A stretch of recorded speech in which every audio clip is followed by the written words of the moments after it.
جب بھی آپ ایک برا لفظ کہنے کا سوچیں، کسی ایسے شخص کے بارے میں سوچیں جو بول نہیں سکتا۔ کھانے کے ذائقے سے متعلق شکایت کرنے سے پہلے کسی ایسے شخص کے بارے میں سوچیں جس کے پاس کھانے کو نہیں۔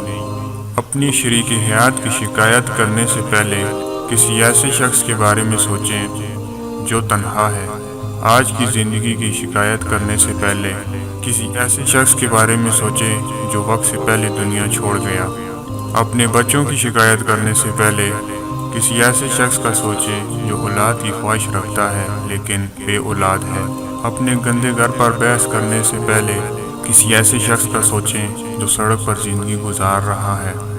اپنی نوکری کی شکایت کرنے سے پہلے کسی ایسے شخص کے بارے میں سوچیں جو نوکری کے لیے پریشان ہے۔ اپنے آپ کو پریشان کن خیالات کے حوالے کرنے سے پہلے مسکرائیں اور خدا کا شکر کریں کہ آپ کو زندگی ملی ہے۔ زندگی ایک بار ملتی ہے، اس کی قدر کریں، اسے پریشانیوں اور برے خیالات کی نظر نہ ہونے دیں۔ یہ ویڈیو اپنے کے ساتھ شیئر کریں۔ شکریہ۔